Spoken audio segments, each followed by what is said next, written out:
So congratulations to Brock Purdy and family. Brock Purdy gets his payday. You knew that this was eventually going to happen. There was some speculation. Well, they weren't seeing eye to eye on things, and maybe they would just kick the can down the road and let him play for $5 million and change this year, and so on and so. But the way that the contracts work and the way that everything is jumping price-wise in the NFL, the Niners wanted to get it done, and you don't blame them. Get it done early so you don't have to worry about it later. And there's a lot of debate and discussion. Is he worth it? Which I pretty much figured was going to happen. We talked about it on this show in weeks past. It's going to be like the Dak Prescott stuff all over again, to where you're just not quite sure if he's one of those top guys. There's some people who value him more than others. He's not a top 5 quarterback. Maybe he's a top 10, but top half. It's just, you start to go down that road and have that discussion. Either way, it's an awesome story. He was Mr. Irrelevant, and now he was just given generational wealth. It's awesome. And for the record, he has played good football. He's been a good quarterback. They went to a Super Bowl, and you can argue probably should have won that Super Bowl. They didn't lose because of him struggling. He played well. Steve Spagnuolo even said it. He was awesome. He did a great job. But last year felt like a year where he could prove himself, especially with the injuries to some of marquee players on that team on offense. Is he going to? And he kind of had a down year. So that being said, it's a feel-good story for Brock Purdy. And you can get into the details of what the contract is reportedly and what it actually is. It's $53 million a year. It's $181 million in guarantees. And then you break it all down and it's more like $45 million. Whatever. Guy got paid. Good for him. But you know what this tells me? When you look at the Brock Purdy contract and you see what Brock Purdy was paid and you see the contract he got, it tells me that's exactly why Caleb Williams and his dad tried to do what they did with the Chicago Bears before they were drafted. That's exactly why.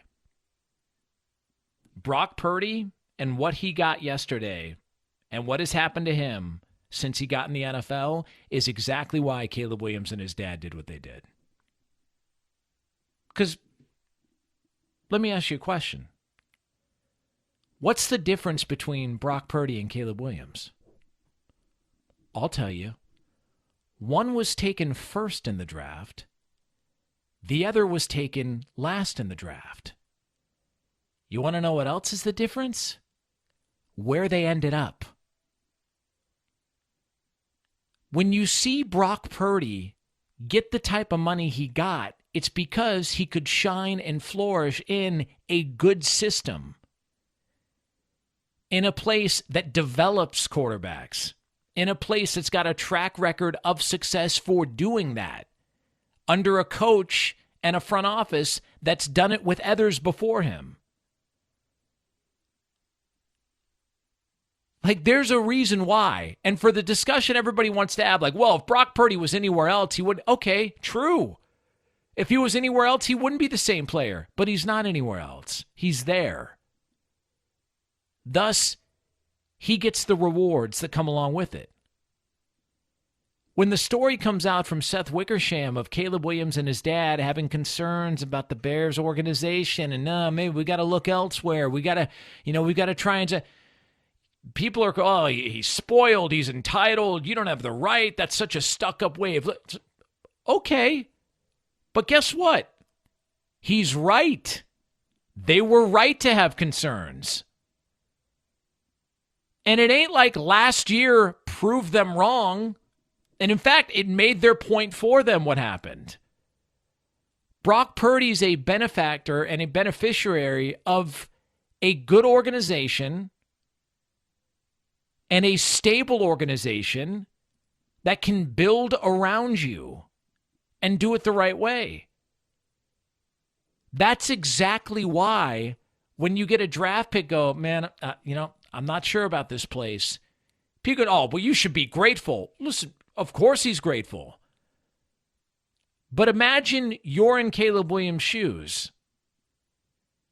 You just have to take whatever you're given by the NFL. Oh, and by the way, what comes with that is you have to take all the heat for if your career doesn't amount to what somebody else's career was or what somebody else thought your career should be. You're the one that has to wear that, not them.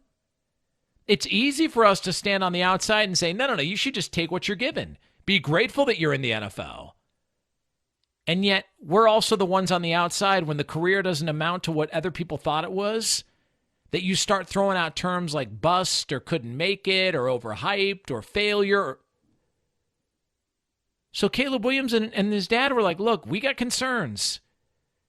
This is not a stable organization. We don't even know what the stadium issue is going to be.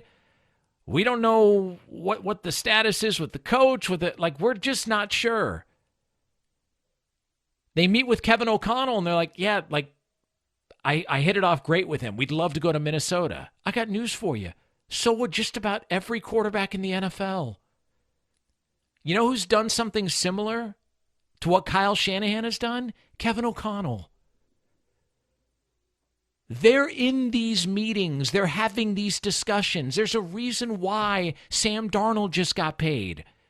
There's a reason why Kirk Cousins got another monster contract. There's a reason why J.J. McCarthy said the same thing. I want to get drafted by the Vikings. What they told you and what was reported in that article was 100% true and makes all the sense in the world. So when you watch Brock Purdy, who was taken last in the draft, there's not a scout or anybody in the NFL with a pair of working eyes and half a brain who wouldn't take Caleb Williams over Brock Purdy coming out of college. There's nobody on planet Earth. Nobody. So what's the difference? Well, one was taken first, one was taken. They were both drafted. No. What's the difference? Stability.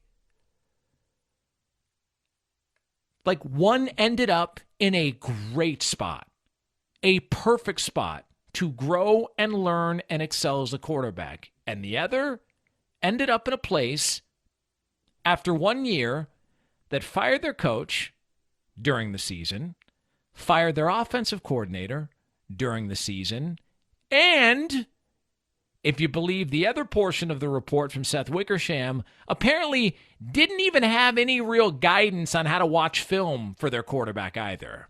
Nothing really there. Just kind of, we didn't really address the offensive line, and, he's running for his life and all that stuff. But, listen, hey, whatever, yeah. It's like right after the article comes out, you see a guy who was taken dead last in the draft just signed for $265 million. And the reason he was able to do that and the reason he's able to have that generational wealth is because he was drafted into stability. So when I see Brock Purdy get the money he got, I look back at the article about Caleb Williams and his dad and I go, yeah, I get it. Totally get it. They were right. Hopefully it works out.